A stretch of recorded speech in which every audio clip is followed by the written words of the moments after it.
আমরা যেটা আজকে করব কি করব, সুষম খাদ্য আমাদের দেহের প্রয়োজনীয়তা, ঠিক আছে? সুষম খাদ্য আমাদের দেহের যে প্রয়োজনীয়তা সেটা করব। কি কি কারণে আমাদের দেহে সুষম খাদ্যের দরকার।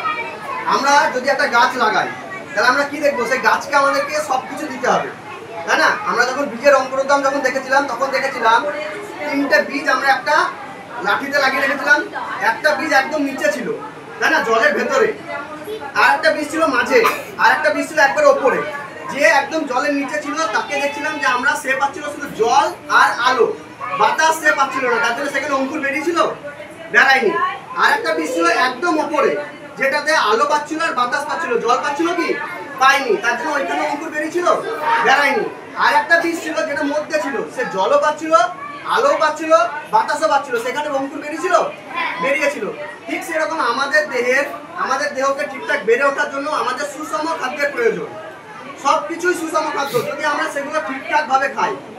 এই যে ভাত, পাউরুটি, আপেল, আম, এখানে মাছ, মাংস যেগুলো দেখছি, এখানে তেল, ঘি, সবকিছুই সুষম খাদ্য, কিন্তু সবকিছুই আমাদের দেহে সঠিক পরিমাণে দরকার।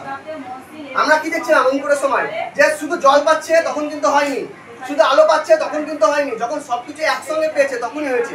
তাই আমাদের শরীরটাও তাই, যখন আমরা সবকিছু একসঙ্গে ঠিকঠাক পরিমাণ মতন দিতে পারবো তখনই আমাদের শরীর ঠিকঠাক ভাবে বেড়ে উঠবে, ঠিক আছে? আমাদের খাবারের যে ভাগগুলো সেইগুলোকে আমরা মোটামুটি 3টে ভাগে ভাগ করি। কি কি?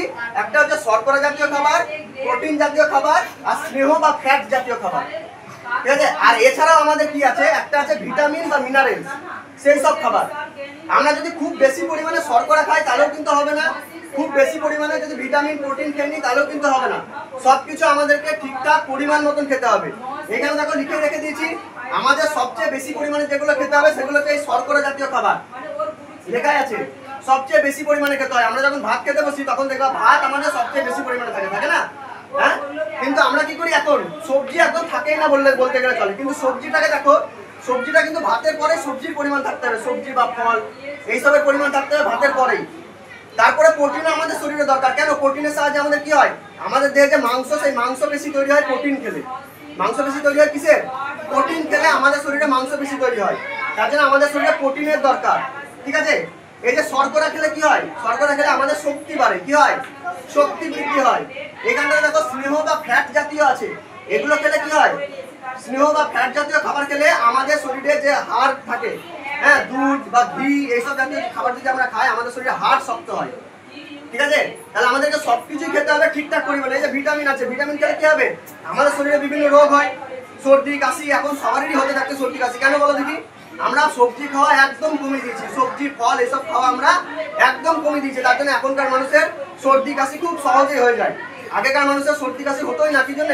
ওরা এই সবজি টবজি একবার তুলে নিত, ওরা নিজেরাই চাষ করতো, তুলে নিত আর খেয়ে নিত, বেশি করে সবজি খেত, তার জন্য ওদের দেখবা সর্দি কাশি খুব কম। কিন্তু আমাদের এখন সর্দি কাশি খুব বেশি, ওই কারণে, ঠিক আছে? আমাদেরকে কি করতে হবে, যখন আমরা খেতে বসবো আমাদের থালাটা এমন ভাবে সাজাতে হবে যেন আমাদের সবচেয়ে বেশি পরিমাণে থাকে এই শর্করা জাতীয় খাবার। কি কি আছে দেখো, ভুট্টা, পাউরুটি সকালবেলা। এবার পাউরুটি খেলে তো আমরা সকালে খাবো, আমরা তো দুপুরে পাউরুটি খাবো না, তাই না? তাহলে ভুট্টা, পাউরুটি, ভাত, আলু এগুলোতে সব শর্করা জাতীয় খাবার, এতে শর্করার পরিমাণ বেশি থাকে, ঠিক আছে? এইগুলো আমাদেরকে বেশি পরিমাণে খেতে হবে।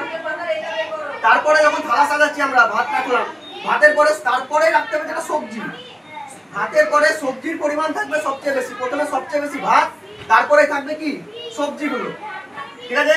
বিভিন্ন সবজি ফল এগুলো যদি খাই তাহলে সেইগুলো আমরা থাকবে। ভাতের সঙ্গে স্যালাড খাওয়া উচিত। কেন বলে? এখন আমাদের স্যালাড আমাদের ভিটামিনের কাজ করে, তাই না? তারপরে প্রোটিন থাকবে।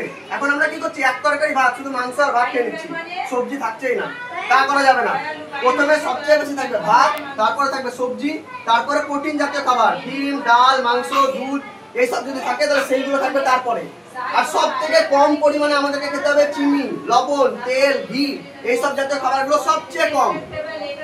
আমরা এখন যাই খাচ্ছি বিস্কুট, তাতেও চিনি মেশানো থাকে। দোকান থেকে যে খাবারগুলো কিনে খাই বিস্কুট চিনি মেশানো থাকে, থামস আপ, পেপসি যাই বলো না কেন সব চিনি মেশানো থাকে। তাই ওই সব খাবার আমাদেরকে যত কম করা সম্ভব তত কম খেতে হবে।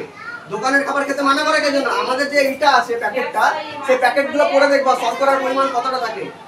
শর্করাকে ইংরেজিতে কার্বোহাইড্রেট বলছে, তার কার্বোহাইড্রেট মানে ফ্যাট বা চিনি এইসব জাতীয় খাবার কতটা থাকে দেখবা একবার, খুব বেশি পরিমাণে থাকে। তার জন্য এগুলো যত পরিমাণে কম পারবা খাবা।